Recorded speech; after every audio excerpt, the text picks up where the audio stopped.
자, 여러분 지금 제가 일부의 2장 가운데서 감정은 참된 신앙을 구성하는 중요한 요소라고 이야기했잖아요. 여기 이제 PP를 보면은 10가지가 돼 있는데 여러분 1번부터 6번까지의 내용은 우리가 이제 신학으로 바라보면은 순례자의 신학인 거예요. 여기 잠깐 신학을 좀 소개해 드리도록 할게요, 여러분. 신학의 거장이었던 프랑키스커스 유니우스는요, 신학을 다음과 같이 정의를 했어요.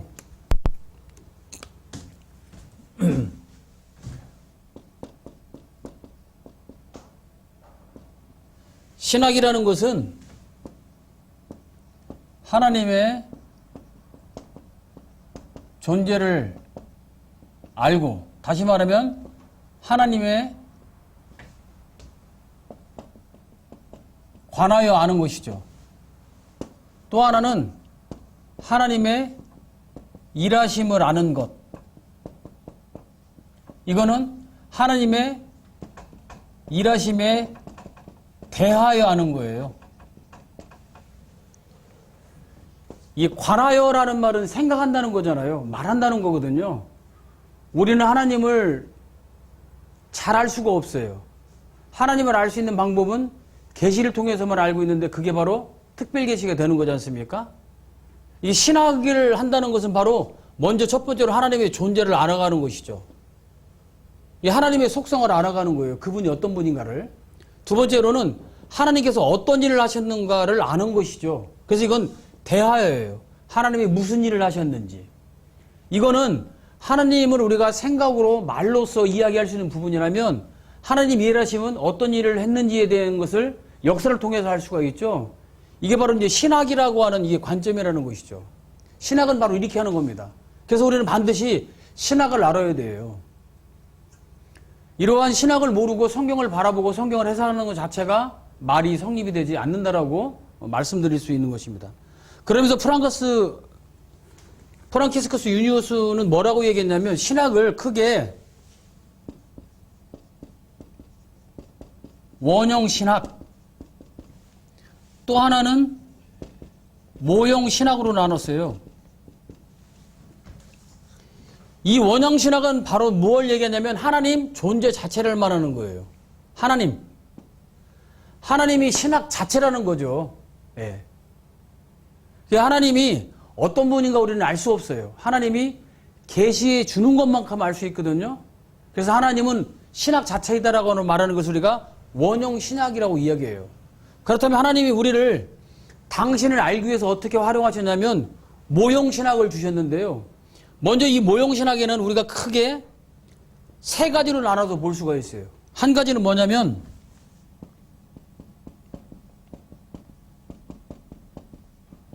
연합신학입니다. 연합신학. 이건 누가 가지고 있는 신학이냐면 예수님이 갖고 계신 신학이에요. 예수님은 신이시고 인간이시잖아요. 그래서 하나님이 갖고 계신 원형신학도 갖고 계시지만 또 계시의 말씀을 갖고 오신 분이기 때문에 사람이 할 수 있는 신학을 갖고 있어요. 그래서 연합된 신학이다라고 표현을 합니다. 두 번째로는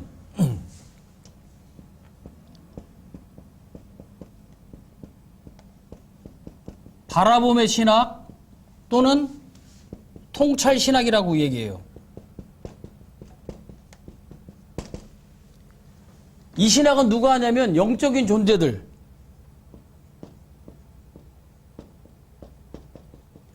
다시 말하면 천사들이나 천국에 가 있는 백성들이 할 수 있는 신학이죠. 말 그대로 하나님을 우리가 직접 볼 수 있기 때문에 바라봄의 신학이라고 해요. 그래서 통찰된 신학이라고 표현할 수 있는 것이죠. 또 한 가지는 계시신학이 있습니다. 계시신학.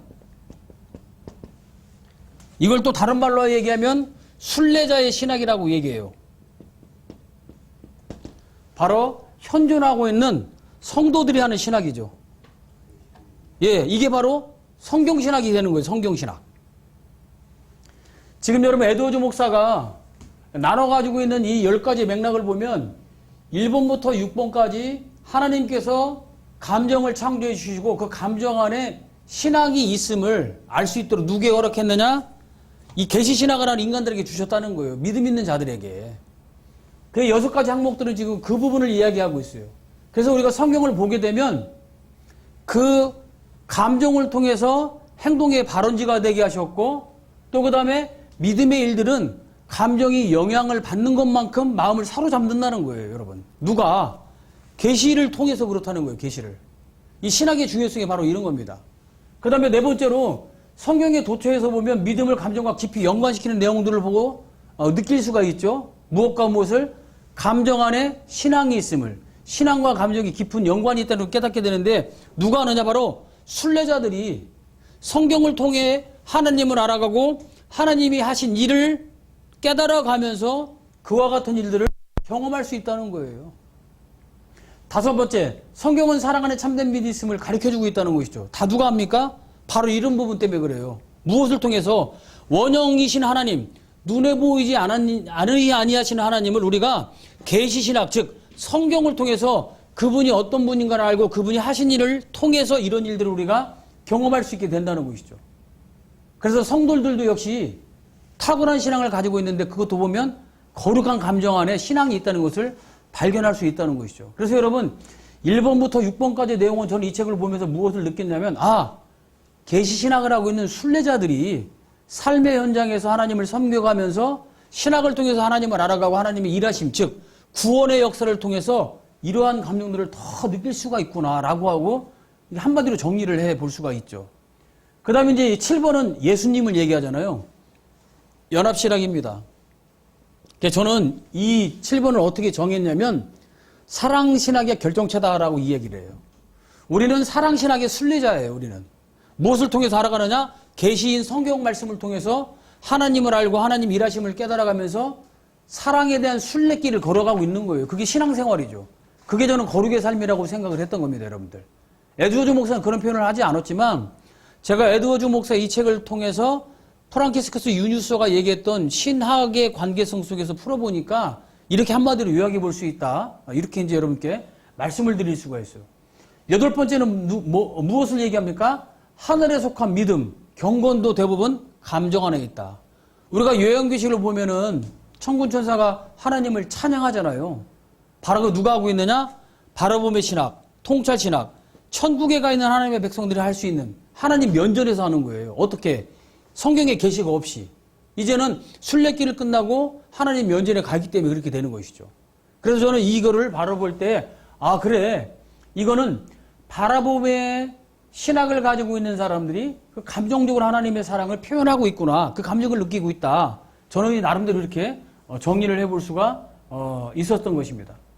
그래서 여러분 우리가 항상 이 감정의 문제 이런 것들을 다룰 때에 그냥 바라보지 말고 이렇게 신학적인 틀 속에서 이와 같은 내용들로 이해를 하고 나서 그 다음에 2부와 3부에 대한 내용들을 보게 되면 훨씬 더 좋은 내용으로 머릿속에 남을 거라고 생각이 됩니다.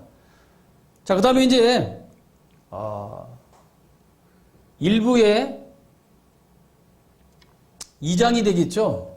신앙에 있어서 감정의 중요성이 무엇인가? 에드워즈 목사는 또 우리들에게 아주 자세하게 설명을 해줬습니다. 자, 이것이 이제 책으로는 3장으로 이제 나와 있는데요. 에드워즈가 있던 시대를 우리가 대각성 부흥의 시기라고 얘기하잖아요. 미국의 놀라운 부흥의 역사가 일어났는데 그때에 오류가 있었다는 거예요. 근데 그 오류를 믿는 사람들이 너무 많았기 때문에 부흥의 역사를 성령의 역사하시는 방법을 통해서 우리가 구분할 필요가 있다라고 하는 것이 바로 에드워즈 목사가 가지고 있던 하나의 관점이었습니다. 어떤 오류를 갖고 있었냐면 모든 신앙 감정을 믿지 못하는 한 부류가 있었고 또 실체가 없는 것으로 치부해버리는 그런 부류들이 있었습니다. 다시 말하면 이성주의자들이 있었던 거예요. 아까 제가 서두에 잠깐 말씀드린 것처럼 촌씨라는 사람이 대표적인 인물이었습니다. 촌씨는 늘 이성적으로만 신앙을 이해를 했어요. 하나님의 계시는 이성적으로 받아들이는 것이고 조용한 가운데서 하나님의 말씀을 깨닫는 것이지 이렇게 신앙적으로 감정이 일어나는 일들은 사탄이 하는 일이다라고까지 규정을 해버린 그런 인물이었습니다. 그렇지만 에드워즈 목사는 그렇게 이야기하지 않았죠. 그 오류를 믿는 사람들이 너무나 안타까워서 거기에 대한 명백한 구분선을 만들기 위해서 바로 이 책을 서술했다라고 우리가 볼 수 있게 됩니다. 물론 촌씨라는 인물들, 즉 이성주의자들이 이렇게 비판했던 이유는 다른 게 아니었어요. 사람들의 신앙이 급속하게 성장을 했다가 급속하게 변질되는 모습을 많이 보게 됐어요. 처음엔 하나님의 은혜를 받고 뜨거움을 호소하고 눈물도 흘리고 변화되는 삶을 추구한다라고 몇 발짝 걸어가게 했지만 오래가지 못하고 그 신앙 감정이 식는 모습을 보고 그런 일들에 대해서 이야기를 할 수 있었던 것이죠. 그런데 여러분, 이것이 인간이 가지고 있는 연약성도 인정을 해야 될 필요가 있다는 거예요. 에드조 목사는. 또 한 가지는 그런 모습이 나타난 이유는 뭐냐면 하나님의 부흥을 저지시키는 사탄의 술수가 있다는 것도 잊지 말아야 된다라고 분명히 이야기해주고 있는 것입니다. 여러분, 그렇습니다. 늘 은혜가 넘치는 곳에 어때요? 죄악이 또 많이 낄 수가 있어요. 또 죄악이 많은 곳에 하나님의 은혜가 놀랍게 일어나는 역사를 볼 때 우리가 급하게 단정하거나 또 오판하지 말고 심도 있게 균형 있는 신앙의 그 구분선을 통해서 바라볼 필요가 있다고 말씀을 드릴 수가 있습니다. 그래서 이와 같이 이게 신학이라고 하는 내용들을 우리가 잘 알고 우리가 가지고 있는 한계, 계시를 통해서도 하나님은 다 알 수가 없거든요. 그렇죠? 우리가 성경을 다 이해할 수 없기 때문에 그래요. 일부분 이해하는 부분이 있지만 그런 부분들을 우리가 인정하는 가운데서 서서히 갈 수 있는 그런 좀 일들이 중요하지 않나 생각을 해보게 됩니다. 자, 그 다음에 참된 신앙이 감정 안에 있다면 그 감정을 움직이게 하는 수단을 우리가 구해야 된다는 거예요. 그래서 저는 교회의 지대한 역할이 필요하지 않나 생각을 합니다. 그러니까 우리가 믿음의 방편들을 적극적으로 활용할 필요가 있는 것이죠. 첫 번째 뭐가 있겠습니까, 여러분? 예배입니다, 예배. 하나님은 예배를 통해서 우리를 특별하게 만나게 해주시잖아요. 거기서 우리가 믿음을 더 깨닫게 되고 또 신앙의 감정이 성장하는 것들을 우리가 예배를 통해서 할 수 있다는 것이죠. 또 특히 예배 시간에 무엇이 중요합니까? 설교이잖아요. 하나님의 말씀을 전하는 일. 그 말씀을 통해서 우리가 은혜를 받고 변화를 받고 하나님을 더욱더 사랑할 수 있는 감정을 가지고 살아갈 수 있게 되는 것이죠. 그래서 여러분, 우리가 이 시대에는 지금 설교의 중요성이 매우 나약해진 상태이거든요. 이런 것들을 일깨워줄 필요가 있다라고 생각을 해보게 되는 것입니다. 그래서 우리가 강의 설교를 하고 또 교리적으로 또 사중신앙을 통해서 이 말씀들을 조명해 가면서 우리가 설교를 준비하는 이유도 바로 이와 같은 믿음의 방편을 적극적으로 활용하는 목회자가 되기 위해서 하는 것 아닌가라는 생각을 하게 되는 것입니다. 그 다음에 우리가 교회 안에서 행하는 거룩한 예전이 있죠. 성례전, 주의 만찬, 이런 모든 것들이 여기에 포함되는 일입니다. 그래서 우리가 예전을 한다는 일은 정말 뜨거운 마음으로 하나님을 사랑하는 마음으로 철저하게 준비해서 성경을 토대로 해서 그와 같은 일들을 해야 된다고 생각을 하는 것이죠. 또 예배 시간에 불러지는 찬양은 어떻습니까, 여러분? 우리가 그 데이비드 반두르넬의 책을 통해서 알겠지만 우리가 이 기독교 문화라는 것이 어떤 것인가? 우리가 여러 가지 도구를 사용할 수 있지만 도구적 사용보다 더 중요한 것은 무엇입니까? 내용인 거예요. 그 선율 안에 무슨 내용을 담고 있는가? 바로 하나님의 일하심과 하나님의 그 존재하심, 또 삼위일체의 그 놀라운 역사를 우리가 담고 찬양하는 것이 바람직하다라고 말씀드릴 수 있습니다. 만약에 찬송시 안에 인간의 어떤 모습이 드러나거나 인간을 자랑하는 부분이 있다면 그것은 당연히 예배 시간에 사용돼서는 안 될 찬양이라고 이야기할 수 있는 것이죠. 만약에 그런 부분이 있다면 예배 끝난 이후에 성도의 교제를 나누기 위한 하나의 수단으로 사용할 수 있겠지만 예배 시간에는 적절한 찬양이 아니라고 말씀드릴 수 있습니다. 여러분, 또 우리가 믿음의 방편 가운데 하나가 무엇입니까? 기도라는 것이죠. 기도 어떻게 생각하시는지 여러분 한번 각자가 판단해 보시길 바랍니다. 기도는 하나님과의 깊은 대화를 통해 내 뜻을 성찰시키는 것이 아니라 하나님의 뜻을 수용하여 그 뜻대로 살고자 하는 나의 고백이 되어야 되는 것이죠. 그래서 우리가 여러분 기도할 때마다 성경의 내용으로 기도하는 것만큼 좋은 게 없습니다. 그래서 많은 우리 믿음의 선조들이 그렇게 기도를 했고요. 그 기도의 과정을 통해서 무엇을 했나요? 하나님과 깊은 대화를 나누고 하나님과 깊은 관계가 형성됨으로 말미암아 하나님의 뜻을 발견하고 하나님의 뜻에 맞는 성도로 살아가게 되는 것. 아까 제가 첫 번째 강의 시간에 말씀드린 것처럼 거룩의 삶을 살아가는 성화를 추진해 나가는 그런 원동력이 바로 기도를 통해서 얻어질 수 있다라고 말씀을 드릴 수 있는 것입니다. 또 한 가지는 여러분, 신앙서적 읽기입니다. 아까도 잠깐 제가 교회사의 책을 읽어야 된다고 말씀드렸는데요. 정말 우리나라에 지금 좋은 신앙서적들이 얼마나 많이 출판되고 있습니까? 사실 돈이 없고 시간이 없고 열심이 없어서 못 읽는 것이지 책이 없어서 못 읽는 시대를 살아가는 것은 아닙니다. 여러분, 그래서 교회 안에 그런 일들이 좀 일어났으면 좋겠어요. 정말 독서 모임, 책을 통해서 갖가지의 많은 진리들을 잘 깨닫고 그 진리가 유기성이 있다는 것을 깨달아서 우리 삶에 접목을 한다면 교회가 정말 흔히 말하는 대로 건강한 교회로 자동적으로 성장할 거라고 확신에 맞지 않습니다. 그런데 여러분, 우리가 어떻습니까? 많은 성도들은요, 예배 시간에 참석해서 담임 목사의 설교 한 편 듣는 걸로 한 주간을 살아가려고 그래요. 그리고 일주일 내내 무엇을 합니까? 세상 문화에 젖어서 많은 시간들을 보내는 것을 흔히 보게 됩니다. 저는 이런 일들이 개선돼야 된다고 생각하는 목사 중에 한 사람이에요.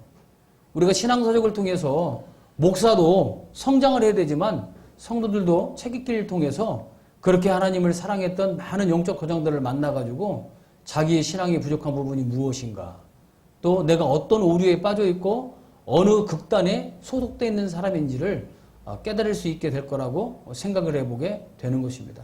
그렇습니다, 여러분. 이런 모든 것들이 왜 필요하냐? 우리 감정을 움직이는 수단이라는 것이죠. 무엇을 토대로? 참된 믿음을 통해서. 기독교 신앙을 통해서 내 감정이 이반될 수 있다는 것이죠. 그런데 여러분, 우리가 흔히 이 감정을 가지고 어떻게 이반하나요? 내 목적을 달성하기 위해서, 내 목적을 성취하기 위해서, 사람을 끌고 가기 위해서 감정을 표출할 때가 너무 많다는 것을 발견하게 되는 것입니다. 그러나 하나님이 우리들에게 감정을 주신 목적이 무엇이냐? 참된 믿음을 그 안에 담음으로 말미암아 그 감정이 역동적으로 활동해서 하나님을 쫓아갈 수 있도록 만들기 위해서 그 감정을 주셨다는 거예요, 여러분들. 에드워즈는 지금 신앙 감정을 통해서 그런 이야기를 하고 있다는 것을 우리가 놓치지 말아야 된다라고 여러분께 거듭해서 강조해 드리고 싶습니다. 자, 다음은 에드워즈 목사는 이런 이야기를 계속하면서 우리들에게 신앙 감정에 무반응한 자도 나중에는 그 감정이 믿음과 연관되어 있음을 깨닫게 된다라고 말씀해 주고 있습니다. 다시 말하면 하나님이 감정은 주신 목적을 발견하게 된다는 것이죠. 여러분, 사람의 본분에 무엇이라고 생각합니까? 사람의 본분은 바로 봉사예요. 그 봉사라는 내용은 무엇이냐면 바른 믿음과 바른 신앙생활하는 게 바로 인간이 가지고 있는 본분의 봉사적 목적이 되는 것입니다. 그런데 요즘 우리가 가지고 있는 예배 형태, 또 우리가 생각하는 기독교를 생각해 보면 그렇지 않다는 것이죠. 바른 신앙 찾기가 참으로 어렵고 또 바른 믿음을 가지고 살아가는 사람들이 너무나 없다라는 것을 우리가 피부적으로 느낄 수 있습니다. 그렇기 때문에 우리가 신앙 감정이 일어나지 않는다는 거예요. 다시 말하면 믿음이 가지고 있는 참된 요소를 깨닫고 그 믿음을 토대로 신앙을 하게 되면 감정이 움직일 수 있다는 것이죠. 그래서 에드워즈 목사는 3부를 통해서 그 이야기를 하고 있어요. 이제 3부는 제가 아직 오늘 다룰 수가 없게 되는데요. 3부를 아까 제가 성령의 적극적 표제라고 그랬잖아요.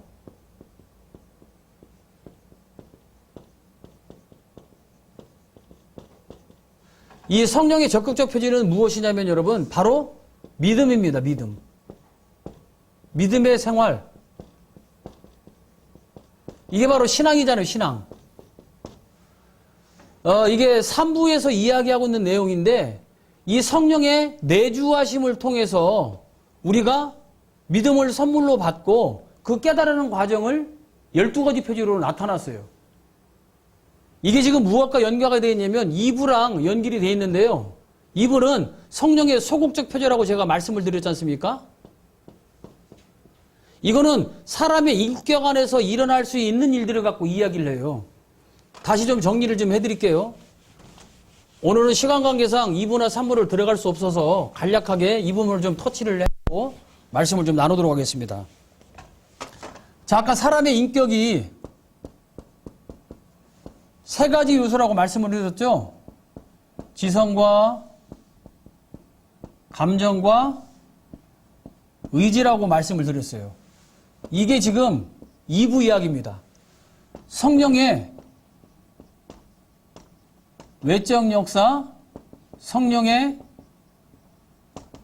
소극적 표지. 이게 어디서 일어나냐면 인간이 가지고 있는 인격에서 일어날 수 있다는 거예요. 그런데 우리는 착각을 한다는 거예요. 무엇으로? 신앙 감정으로 착각을 한다는 거예요. 성령의 모든 역사로 인정하지 말아야 되는데 이것을 적극적으로 믿고 있는 오류에 빠져 있다는 것을 2부가 이야기를 해줍니다. 자, 제가 3부를 아까 성령의 내적 역사, 성령의 적극적 표지라고 말씀을 드렸는데요. 여기서 중요한 건 뭐냐면 믿음이란 요소를 가지고 설명을 해요. 여러분, 믿음에도 3가지 요소가 있어요. 지식과 동의와 신뢰입니다. 여러분 잘 보세요. 이게 다 같은 맥락이에요. 이렇게 짝이 되는 거죠. 이 짝을 이룬 상태에서 우리가 성령의 역사를 구분해낸다는 거예요. 그러니까 이 믿음이라는 도구가 인격 안에 들어가지 아니하면 우리는 다 어디에 머물리는 사람이 된다? 성령의 소극적 표지, 성령의 외적 표지에 머물러서 이것을 마치 참된 기독교, 참된 믿음의 본질 속에 착각하고 있다는 거예요. 내가 여기 있는 것처럼. 3부에서 무엇을 얘기하냐면 이 인격 안에 믿음이라는 요소가 들어가게 되는데 무엇을 통해서? 성령의 내주하심을 통해서 믿음이 우리 안에 창조됨으로 말미암아 우리가 가지고 있는 이 지식, 즉 하나님을 아는 지식이 더해지고요. 이 인간이 갖고 있던 감정 안에 하나님을 사랑하는 이 동의가 감정이거든요. 이게 연결이 된다는 거예요. 그 다음에 인간이 가지고 있는 이 의지가 하나님의 말씀을 토대로 하나님을 신뢰하는 사람으로 해서 의지가 발동된다고 설명해주고 있는 겁니다, 여러분. 그러니까 에드워즈 목사 얼마만큼 탁월하냐면 자연계시 안에서 사람의 인격을 다루고요. 특별계시 안에서 믿음을 다루는데 다 2가지 다 무엇으로 얘기하느냐? 성령의 역사하심이라고 이야기해주고 있다는 것이죠. 한국교회의 많은 실태나 또 저도 역시 그렇게 자라왔고 그렇게 살아왔는데요. 제가 가지고 있던 믿음의 본질은 다 이 부분에 많이 치우쳐져 있었던 것 같아요. 다시 말하면 중립적인 표지가 마치 적극적 표지로 착각하고 오랜 시간을 신앙생활을 했던 것 같습니다. 제가 에드워즈의 이 신앙감정들을 좋아하는 이유, 또 특히 여러 번 또 이 책을 읽게 되고 교회에서 읽게 되고 여러 번 독서 모임을 하게 되는 원인을 보면 이러한 인사이트를 잘 받을 수 있었기 때문에 제가 이 책을 특별히 좀 사랑하지 않나 그렇게 생각을 합니다. 오늘 여러분 지금 에드워즈 목사가 이야기한 것처럼 이렇게 우리 믿음과 또 감정, 또 그 감정 안에 신앙의 본질이 있다는 것을 부인할 수 없게 되는 것이죠. 이게 바로 지금 무엇 때문에 이런 내용을 다루게 됐냐면 18세기에 일어났던 실제적인 부흥을 통해서 에드워즈 목사가 경험을 하면서 이것에 대한 내용을 성경적으로 해석했다는 놀라운 일입니다, 여러분. 지금 여러분 지금까지 우리 짧은 시간에 뭐 자세한 내용은 다루지 않았지만 에드워즈 목사가 이 참된 믿음의 본질 자체가 감정 안에 있다는 것을 무엇으로 입증을 했습니까? 성경으로 다 입증을 했잖아요. 사실은 이게 지금 뭐 내용상으로 많은 부분들 그런 걸 이야기하고 있지만 시간이 없어서 다루지를 못했는데요. 전부 다 그런 일을 합니다. 그래서 에드워즈 목사는 2부를 통해서 이런 소극적 표지가 나타난다는 거예요. 없는 게 아니라는 거예요. 교회 안에서도 일어나고 교회 밖에서도 일어난다는 거예요. 하나님을 만난 사람도 그런 것을 경험할 수 있고 하나님을 만나지 못하는 사람도 그런 일을 경험하고 있다라고 설명해 주고 있는 것입니다. 한 발 더 나아가서 3부를 통해서는 이것이 잘못된 부분이니까 적극적 표지는 무엇이냐? 성령의 내주하심을 통해 믿음의 역사 가운데서 이런 일이 일어난다. 그렇게 설명해 주고 있는 것을 말씀드릴 수 있습니다. 그래서 저는 지금 이 시간 여러분께 책의 그 내용 중에서 목차를 가지고 잠깐 좀 설명을 좀 해드리도록 하겠습니다. 자, 여러분 지금 2부에 보게 되면 제가 이제 로마체 3번으로 기록해 놨잖아요. 성령의 외적 역사에 대한 이해. 그래서 성령의 소극적 표지라고 표현을 해놨는데요. 여기 1번에 보면 감정의 정도, 몸의 격렬한 반응, 그 다음에 신앙과 신학에 대한 관심, 네 번째로 감정의 자가 생산 여부, 다섯 번째로 성경이 갑자기 떠오르는 현상, 여섯 번째로 사랑의 피상적인 표현, 일곱 번째로 감정의 정도, 여덟 번째로 감정의 순서, 그 다음에 아홉 번째로 종교적 행위와 의무의 피상적 실천에 대해서 말하고 있고요. 열 번째로는 하나님을 향한 찬송을 열심히 부르는 일, 11번째로는 자신의 구원의 확신, 12번째로는 타인에 의한 구원의 확신, 이런 내용들을 다루고 있는데, 이 내용들을 곰곰이 바라보게 되면 에드워즈 목사가 이것을 아까 말씀드린 자연계시 영역, 즉 인간이 가지고 있는 인격 안에서 이것들을 구별해낸다는 사실을 우리가 보게 돼요, 여러분들. 다시 말씀드리면 이런 거예요. 첫 번째 감정의 정도라든가 몸의 격렬한 반응이라든가 신앙과 신학에 대한 관심들을 우리가 다 가질 수 있잖아요. 경험할 수 있잖아요.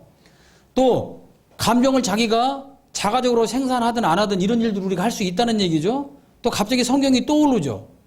여기서 이런 모든 일들은 어떻게 되냐면 사람이 가지고 있는 감정 안에서 얼마든지 일어날 수 있다는 거예요. 그 다음에 여러분, 여섯 번째로 제가 말씀드렸던 사랑이 피상적인 표현이 있고, 세 번째로 말씀드렸던 신앙과 신앙에 대한 관심, 그 다음에 아홉 번째 종교적 행위와 의무의 피상적인 실천을 말씀드렸고, 그 다음에 열 번째로 찬송을 부르는 일들은요, 사람이 가지고 있는 의지로 가능하다는 겁니다. 믿음이 없어도 가능하다는 거예요, 여러분들. 그러니까 지금 에드워즈 목사는 이와 같이 지금 감정적인 일에 있어서 일어나는 일과 사람이 가지고 있는 의지에서 일어나는 일들을 이야기해요. 또 마지막으로 11번째 자신의 구원의 확신, 또 타인에 대한 구원의 확신, 이런 건 지적에 관련된 사람이 가지고 있는 지성적으로도 판단하는 부분이 얼마든지 그렇게 가능하다고 이야기하죠. 옳고 그름의 문제를 따지기 전에 이런 일들을 이야기하고 있다는 것입니다. 자, 이렇게 사람이 가지고 있는 인격 안에서의 일들을 가지고요, 우리가 이것이 참된 믿음의 본질이다, 이것이 기독교 신앙이다라고 주장하게 되면 우리가 어떤 운동에 빠지는지 아십니까? 빈야도 운동에 빠지는 거예요, 여러분. 또 한 가지 이야기한다면 신사도 운동에 빠지게 되는 거예요. 또 한 가지 얘기한다면 제3의 물결, 또 한 가지 얘기한다면 오술절 운동 같은 계통에 우리가 사로잡힐 수 있다는 거예요. 지금 말씀드렸던 빈야드, 신사도, 제3의 물결, 오술절 운동, 다 이런 것들은 뭐냐면 자연계시 영역에서 일어나는 일들을 가지고 참된 믿음이라고 착각했기 때문에 그 내용들을 맹신한다는 거예요. 그걸 받아들이면서 교회가 성장한다면 얼마든지 교회에서 차용해도 되고 사용해도 된다라고 이야기하고 있는 것입니다, 여러분. 뭐가 문제입니까? 참된 믿음이 내가 가지고 있는 이 감정을 변화시킨 상태에서 믿음을 통해 하나님을 알아가는 지식, 성령의 역사가 가지고 있는 지식과 동의와 신뢰라는 믿음이 어떻게 우리들에게 적용되는 부분이 빠져 있는 상태에서 그런 운동이 만들어졌고 참여했기 때문에 현 시대에 있는 부흥도 바로 에드워즈의 신앙 감정론을 통해서 또는 성령의 역사는 분별 방법을 통해서 얼마든지 조명할 필요가 있다고 저는 동의하는 것입니다.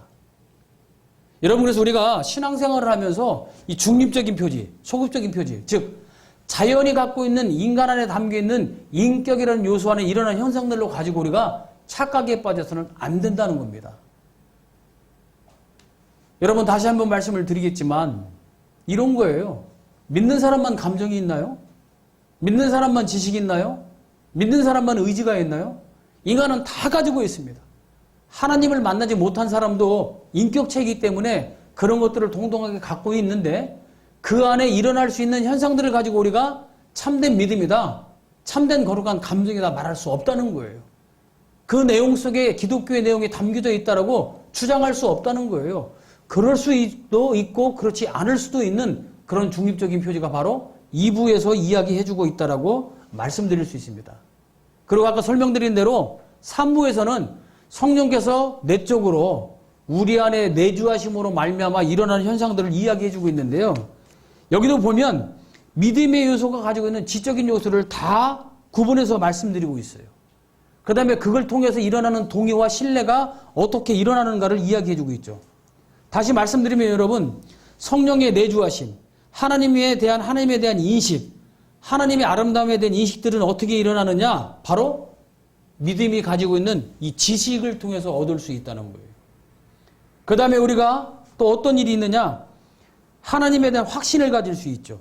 이런 것들은 바로 사람이 가지고 있는 감정과 동일하게 믿음이 가지고 있는 동의를 통해서 일어날 수 있다는 겁니다. 그리고 그 다음부터는 6번째 적극적 표지부터 12번째 적극적 표지를 통해서 에드워즈 목사가 얘기하는 건 뭐냐면 믿음의 마지막 요소인 이 신뢰를 통해서, 다시 말하면 사람의 인격체가 이 믿음이 들어가서 의지가 발현되면 하나님을 신뢰하는 일로 나타나는 현상들 얘기해요.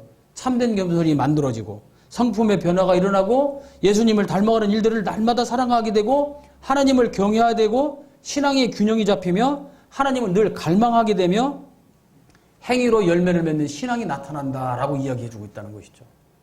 자, 그럼 여러분, 제가 이제 책의 제목만 가지고 목차만 갖고 설명을 드렸는데요. 1부와 2부의 내용을 들으면서 어떤 생각이 드세요? 저는 여기서 하나님의 작정과 하나님의 예정을 반드시 다루어야 된다고 생각을 합니다. 자, 여러분, 하나님이 갖고 있는 작정은 뭡니까? 모든 계시를 말하는 거예요. 모든 계시라는 것은 만물이 포함된 거잖아요. 우주 만물이 포함된 하나님의 계획하신 우리가 작정이라고 그래요. 그러니까 여러분, 지금 에드워즈 목사가 성령의 외적 표지, 성령의 소극적 표지를 말하면서 인격을 다루고 있는 건 뭡니까? 모든 하나님의 작정 부분을 다루고 있는 거예요. 그 안에 하나님께서 사람을 창조하실 때에 사람의 본질 안에 감정을 만들어 뒀다는 것이죠. 이걸 간과하지 않는다는 거예요, 여러분. 두 번째로 하나님의 예정을 다루고 있다는 것이죠. 예정은 무엇입니까? 사람을 향한 계시잖아요. 다시 말하면 특별 계시를 통해서 하나님이 인간을 어떻게 구원하시겠다라고 하는 내용을 다루고 있는 게 바로 이게 예정이거든요. 그러니까 지금 에드워즈 목사는 이 책 한 권을 쓰면서 하나님의 작정과 예지를 다루는 거예요.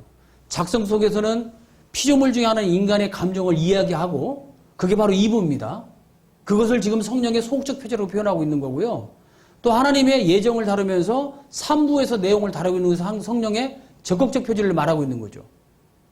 그래서 바로 그 믿음의 역사가 인격과의 만날 때에 신앙의 감정이 대체적으로 있다는 사실에 대해서 설명해 주고 있는 것이 바로 이 책이라고 제가 간략하게 소개해 드릴 수 있습니다. 그럼 이런 일들을 하나님이 작정하시고 예정하신 일을 누가 실행하시느냐? 3장에서 첫 번째 적극적 표로 나타난 게 바로 성령의 내주하심입니다, 여러분. 성령의 내주를 통해서 우리 안에 믿음을 창조해 주심으로 말미암아 그런 일들이 일어나고 있다라고 설명해 주고 있는 것이죠. 그래서 제가 강의 안에다가 3부에 보면 적극적 표지가 주는 유익 4가지를 소개해 놨어요. 첫째, 거짓 교사들과 위선자들에 대해 예방할 수 있고 그들의 침투를 봉쇄할 수 있다는 거예요. 그러니까 우리 교회가 하나님의 진리로부터 보호를 받기 위해서는 무엇을 알아야 되느냐? 성령의 적극적 표지를 알아야 된다는 거예요. 두 번째로 어떤 이유 우리가 가질 수 있느냐? 하나님의 은혜와 은혜의 방패를 무시하지 못하게 된다. 예배가 사는 거예요, 여러분. 설교가 사는 거예요. 교회에서 행하는 성례진이 살 수 있다는 것이죠. 그걸 통해서 우리 신앙 감정이 움직이로 말미암아 하나님을 더욱더 사랑하게 되고 갈망하는 마음이 더욱더 커질 수 있다라고 이야기해주고 있는 것입니다. 세 번째로 어떤 유익이 있느냐? 성도의 참된 감정과 거짓된 감정을 구별할 수 있는 능력이 내 안에 생기게 된다는 거예요. 여러분 곰곰이 생각해 보시기 바랍니다. 그동안에 신앙의 삶을 통해서 내가 가지고 있는 그 여러 가지의 감정들이 성령의 소극적 표지로 나타나는 것인지 적극적 표지로 나타나는 것인지 구분해 보셨는지 아니면 구분할 수 있는 능력이 있는지 여러분들이 곰곰이 생각해 보시기를 바란다라는 마음을 저는 이 글을 통해서 담아서 제 마음을 표현해 봅니다. 마지막 네 번째로 성도의 순수한 믿음의 수단이 무엇인지 가르쳐 준다는 거예요. 여러분 제가 이 3부를 보면서 한 가지 깨달은 게 뭐냐면 아까 말씀드렸죠. 모형신학이라는 3가지가 있다고 했죠. 연합신학과 바라봄의 신학과 계시신학이 있다고 그랬잖아요. 3부가 여러분 계시신학을 말하는 겁니다. 그리고 우리는 그 계시신학의 토대가 바로 연합신학이신 예수님이고 원형 신학이신 하나님을 이해하게 하고 있어요. 근데 그것을 우리가 어떻게 받아들일 수 있느냐? 성령의 내주를 통해서 받아들일 수 있다라고 설명해주고 있다는 것이죠. 그러니까 여러분들이 에드워즈의 신앙감론을 처음 접할 때 어렵게 보지 마시고 제가 말씀드린 대로 일부에서는 사람이 가지고 있는 감정과 또 믿음과 어떤 연관성이 있나 그 주안점으로 바라보시고 2부를 통해서는 사람이 자연계시 영역 속에서 있는 그 감정의 본질을 통해서 종교성 있는 행실들을 경험할 수 있고 바라볼 수 있다는 것을 놓치지 말았으면 좋겠어요. 3부를 통해서는 성령의 놀라우신 내적 역사를 통해서 믿음을 선물로 받아 하나님이 일하시는 그 내용, 즉 원형신학과 연합신학과 바라봄의 신학과 계시신학을 깨달을 수 있는 체계의 내용이 있다는 것을 여러분들이 기억하실 필요가 있다라고 말씀을 드릴 수가 있습니다. 자, 이래서 저는 오늘 이 첫 강의를 이렇게 책을 개략적으로 개괄할 수 있는 시간으로 준비를 해봤고요. 다음 강의 때는 조금 더 세세하게 2부를 조금 더 다뤄주고요. 그 다음에 좀 3부를 좀 다뤄준 다음에 강론에 들어가서 1부 전체가 가지고 있는 내용을 조금 더 세세하게 또 2부의 내용과 3부 내용을 더불어서 그렇게 강의를 준비해서 여러분께 강의해 드리도록 하겠습니다. 자, 이것으로 조나단 에드워즈의 신앙감정론을 마치도록 하겠습니다.